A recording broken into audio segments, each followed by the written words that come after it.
Hello everyone, आज हम लोग करने वाले हैं question number 3.220 of I इरोडो famous book of physics. ठीक है, तो क्वेश्चन रीड करते हैं हम लोग पहले। Current I flows along a thin wire shaped as regular polygon with n sides which can be inscribed into a circle of radius capital R. Find the magnetic induction at the center of polygon. Analysis the obtained result at n tending to infinity. ठीक है, problem क्या है पहले मैं आपको problem समझा देता हूं कि एक हमारे पास सर्कल है, कोई है ना, सर्कल है।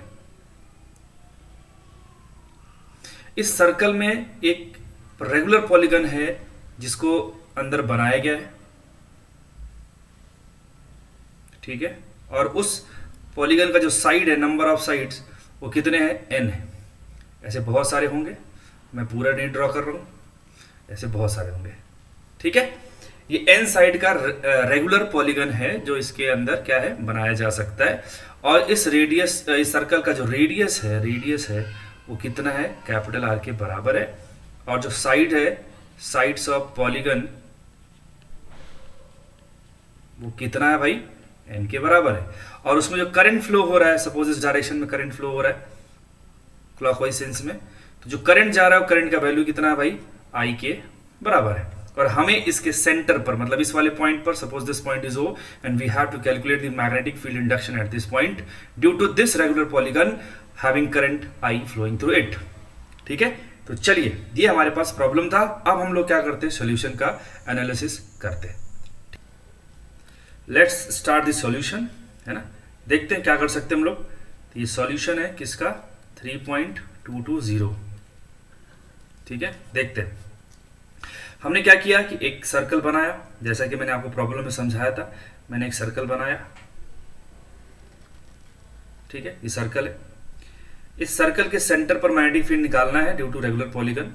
मैंने उसका एक साइड ये दिखाया, कुछ साइड्स और मैं दिखा देता हूं।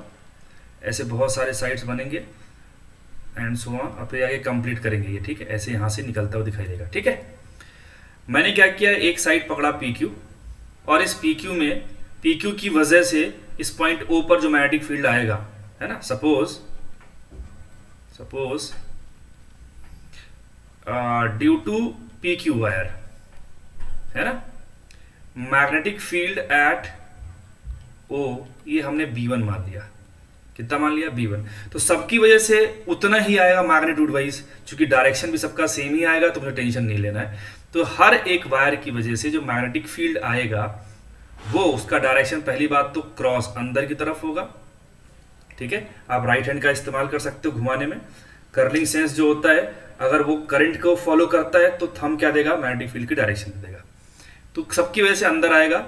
और अगर एक एलिमेंट की वजह से, एक साइड की वजह से अगर मैग्नेटिक फील्ड किसी पॉइंट, जो कि सेंटर है वहां पर अगर B1 है, तो टोटल जो मैग्नेटिक फील्ड आएगा, जो नेट मैग्नेटिक फील्ड आएगा, मैग्नेटिक फील्ड एट O, वो कितना हो जाएगा, n टाइम्स B1। ये फंडा था।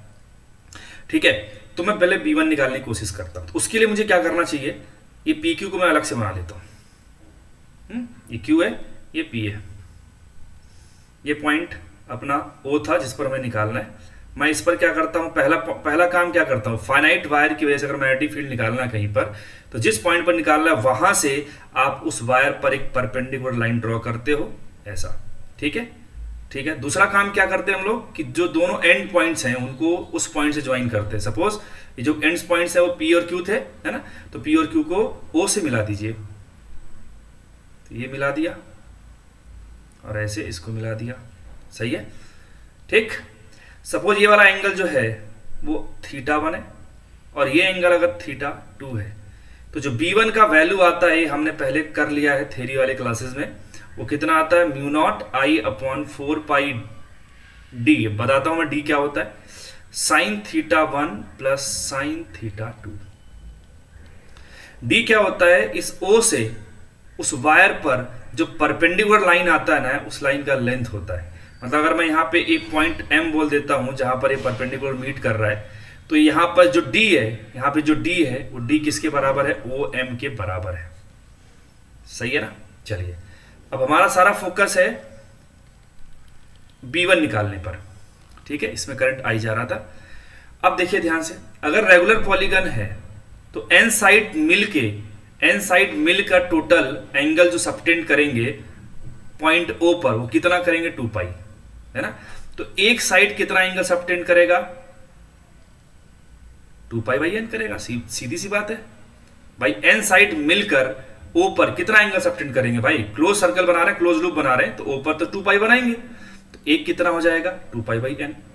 अब जब हम उस वाले पॉइंट O से इस PQ लाइन पर जब परपेंडिकुलर ड्रॉप करेंगे तो ये क्या है, चूंकि रेगुलर पॉलीगन है तो ये इसको टू इक्वल हाफ्स में एंगल को डिवाइड करेगा, है ना, एंगल बाइसेक्टर की तरह काम करेगा ये परपेंडिकुलर लाइन।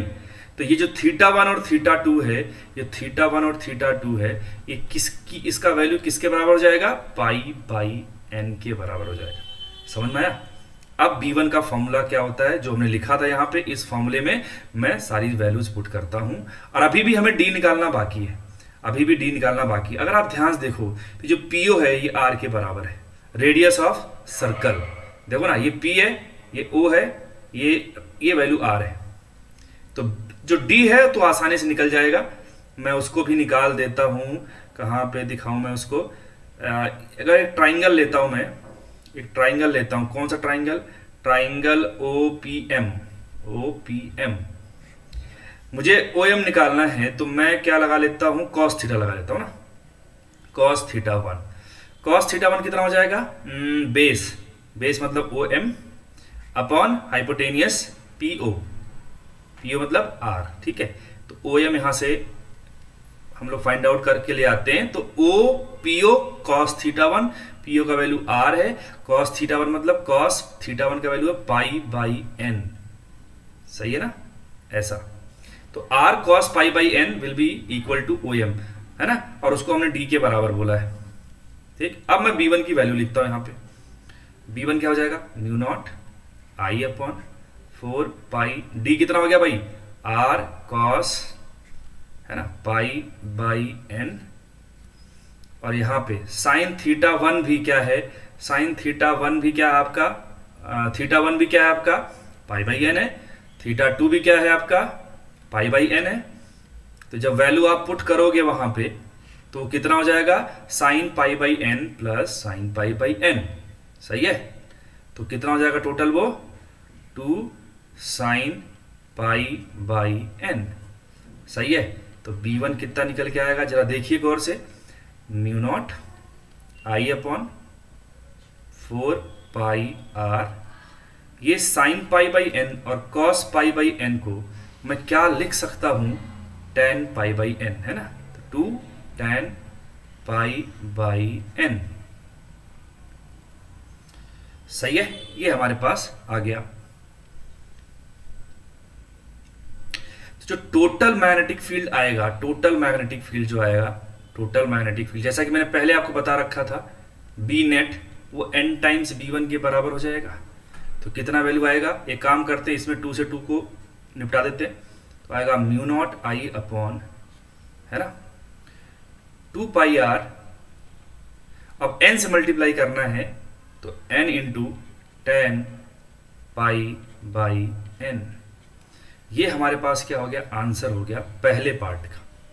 किसका आंसर हो गया भाई, ये पहले पार्ट का, किसने बोला है कि नेट मैग्नेटिक इंडक्शन क्या होगा एट पॉइंट O, इस O वाले पॉइंट पर मैग्नेटिक इंडक्शन का वैल्यू कितना आएगा वो हमने फाइंड आउट कर लिया, सही है। अब हमें पता करना है कि अगर n टेंडिंग टू इन्फिनिटी होगा तो क्या होगा। जरा सोचिए आप, अगर n का वैल्यू बहुत ज्यादा हो जाएगा तो वो पॉलीगन नहीं रह के क्या हो जाएगा, सर्कल बन जाएगा। इवन आप सर्कल को भी क्या बोल सकते हो, एक ऐसा पॉलीगन है जिनमें नंबर ऑफ साइड्स कितनी है, इनफाइनाइट होती है। तो ये जो हमारे पास रिजल्ट आया है, ये जिसको मैंने बॉक्स के अंदर किया है, अगर इसमें n टेंडिंग टू इन्फिनिटी रखोगे तो कितना आंसर आएगा, ये हमसे पूछा है सेकंड पार्ट में। उसके लिए मैं थोड़ा सा यहाँ पे स्पेस बनाता हूँ, उसको देखिए। हमारे पास जो रिजल्ट आया था बी नेट, वो कितना आया था, mu naught I upon 2 pi R, है ना, 2 पाई R n times 10 pi by n, ठीक है। थोड़ा मैं इसको ना रीअरेंज करता हूं, कितना आएगा देखो, म्यू नॉट I अपॉन, ठीक है, 2R, सही है, ध्यान से देखते रहिएगा, 10 pi by n, 10 pi by n upon pi by n. देखो मैंने क्या किया, इस n को ना नीचे ले गया, और कहां ले गया, पाई के भी नीचे ले गया, तो पाई बाई एन कर दिया मैंने, ठीक है। अब मुझे क्या करना है, n टेंडिंग टू इन्फिनिटी वाले कंडीशन पर b का वैल्यू बताना है, ठीक। तो limit n tending to infinity mu naught I upon 2r 10 pi by n upon pi by n। और आपको ये जो दिख रहा है 10 pi by n, 10 pi by n, ये जो दिख रहा है आपको, जिसको मैं अभी किसी दूसरे कलर से हाईलाइट कर रहा हूं, ये देखिए, इसका value limit n tending to infinity के लिए कितना हो जाएगा, 1 हो जाएगा। तो जो रिजल्ट हमारे पास मिलेगा किस केस के लिए, जब n टेंडिंग टू इन्फिनिटी है, वो कितना मिलेगा, म्यू नॉट आई ओवर 2r। अगर आप ध्यान से देखो ना, तो ये वही रिजल्ट है जो हमें सर्कल के सेंटर पर, है ना, करंट कैरिंग सर्कुलर वायर की वजह से उसके सेंटर पर जो मैग्नेटिक फील्ड मिलता है वही मिलता है, और मिलना भी चाहिए, सही है ना।